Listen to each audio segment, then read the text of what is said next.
नमस्कार। आप सब कैसे हो? मुझे आपसे कुछ कहना है।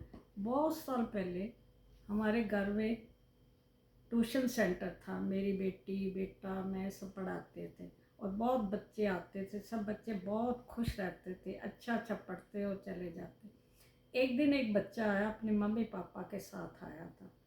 वो 10वीं क्लास की ट्यूशन रखना चाहता था और हिंदी में बहुत काफ़ी कमज़ोर था। उसने हिंदी में और इकोनॉमिक्स में और सिविक्स में मेरे पास ट्यूशन रखी। उसके मम्मी पापा उसको छोड़ के गए। वो बच्चा भी अच्छा था, उसके मम्मी पापा भी बहुत अच्छे थे। वे हमारे घर के थोड़ी दूर पे ही रहते थे। पीछे हमारे घर के कोठियाँ, वहाँ उसमें रहते थे। उनकी जॉइंट फैमिली थी। वो बच्चा थोड़ी देर तो बहुत अच्छी तरह पढ़ता रहा। आगे से उसकी पढ़ाई भी बहुत तेज़ हो गई, पढ़ने में भी ठीक हो गया। काफ़ी मतलब उसके जो सब्जेक्ट थे आगे अच्छे होने लगे। वो अच्छे अच्छे नंबर लेने लगे और कुछ दिनों से वो बहुत परेशान रहने लगा। बहुत परेशान रहने, मैं उसको रोज़ देखती, वो चुप चुप रहता, पढ़ता और चला जाता। एक दिन मैंने पूछा, नीश बेटे क्या बात है, तू बहुत चुप रहता है? नहीं आंटी कुछ नहीं, नहीं आंटी कुछ नहीं। वो स्विक्स पढ़ रहा था। पढ़ते पढ़ते ना पता नहीं क्या हुआ, उसकी आंखों में ना आंसू आ गए। मैं क्या बेटा आप क्या बात है, क्यों ऐसे कर रहे? फिर उसने मेरे को बताया कि हमारी जॉइंट फैमिली है, हम बहुत सारे लोग इकट्ठे रहते हैं और प्यार से ही वैसे रहते हैं। लेकिन उसकी मम्मी है ना, जो वो जब घर आती है ना ऑफिस से, वो दिल्ली यूनिवर्सिटी में लगी हुई थी। उसके पापा बैंक में थे, एक उसका छोटा भाई भी था। मेरी मम्मी सबसे लास्ट में आती है यूनिवर्सिटी से, क्योंकि वो दूर है हमारे घर से। जब आती है ना तो वो खाना खाती है तो बहुत बार उसके पास ना खाने में ना सब्जी नहीं होती। तो मेरे को बहुत बुरा लगता है, बहुत बुरा लगता है। मैं क्या ऐसा नहीं, कभी कभी हो जाता है, सबके घर में हो जाता है।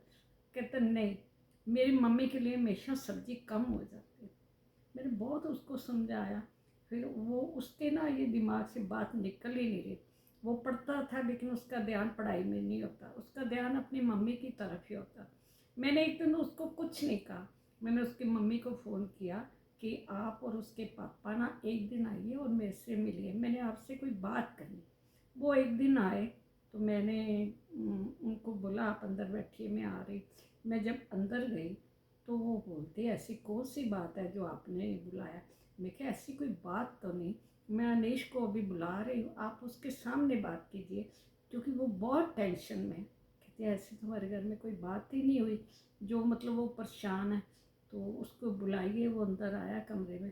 तो मैंने उसकी मम्मी को बताया कि इसको ना आपका बहुत गम लगा हुआ है, ये बहुत आपके बारे में सोचता है। ये सोचता है कि मेरी मम्मी यूनिवर्सिटी से जब आती है तो खाना खाती है, मेरी मम्मी को ठीक सब्जी नहीं मिलती, ठीक खाना नहीं मिलता।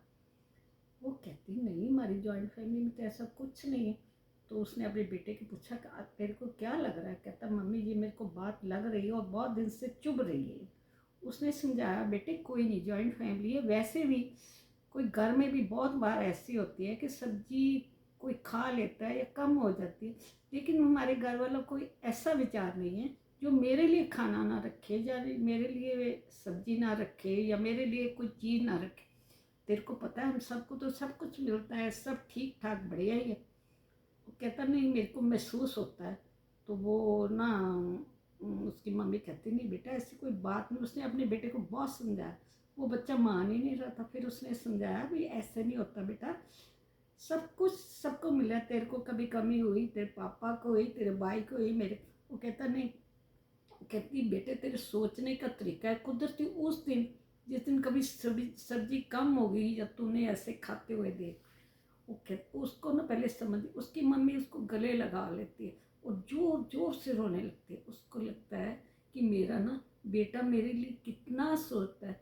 और उसने फिर मेरे को बोला आंटी ऐसी तो कोई बात नहीं, हमारे घर में तो सब ठीक है, लेकिन अगर मेरे बच्चे को महसूस होता है तो मैं आगे से अपना पूरा ध्यान रखूँगी। उसके हस्बैंड भी बोलने लगे ऐसी कोई बात नहीं, लेकिन फिर भी हम अपने बच्चे की बात की तरफ गौर करेंगे और सोचेंगे, अगर कुछ ऐसी बात हुई तो इस बात को ना ठीक करेंगे। उन्होंने अपने बच्चे को बहुत समझा। उस माँ के जो उसको वो अपने बच्चे को गले लगा के आंसू आ रहे थे कि मेरा बच्चा इतनी छोटी चीज़ मेरे लिए सोचता है, वो बहुत रोने लगी। उसके पापा भी उसको गले लगा के बहुत रोए और वो भी तो बहुत रोए। उस दिन उस बच्चे की ना गलत फहमी दूर हो गई। और जब गलतफहमी दूर हो गई तो उसकी मम्मी ने उसको इतना प्यार किया, पापा ने भी, मैंने भी। उसको समझ आ गई कि घर में ऐसे सबके घर में होता है, हमारे घर में नहीं होगा। धीरे धीरे वो, उसके मम्मी पापा तो चले गए, लेकिन वो ना धीरे धीरे हमें देख रही थी, वो खुश भी रहने लगा था, पढ़ने भी मैंने उसको बोला, बेटा ठीक है, तेरे को अभी भी कोई मन में प्रॉब्लम है ना, तो तू रोज़ वो साईं भक्त था, मैं क्या रोज़ हमारे घर के पीछे जो साईं मंदिर है तो उसमें जाया। वो वहाँ जाने लगा। उसके नंबर पहले इतने ज़्यादा नहीं आते। एक तो साईं जी की कृपा, एक माँ की कृपा, एक पापा की कृपा, उन सब की दुआओं से वो इतना लायक हो गया, इतना लायक हो गया कि उसके इतने अच्छे नंबर आए और वो बहुत खुश रहे। और थोड़ी देर के बाद वो स्विट्ज़रलैंड चले गए। अब वहाँ जाके अब बड़ा हो गया। वो थोड़े दिन पहले मेरे को मिलने आया, उसकी फैमिली मिल, उसकी फैमिली और सब बोल रहे थे इसको ना अपनी माँ की बहुत दुआएं लगी। तो वो इसलिए बहुत खुश कहता, आंटी मुझे मेरी मम्मी की बहुत दुआएं लगी, और हमारा परिवार बहुत खुश है। तो मैं सोच रही थी जो माँ की दुआएं होती वो कितनी लगती।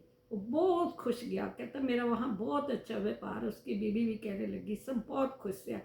मेरे को इतना अच्छा लगा कि छोटी सी बात के लिए वो कितना गलतफहमी में अपने आप को परेशान कर, और कभी कभी बातों को क्लियर कर लेना चाहिए।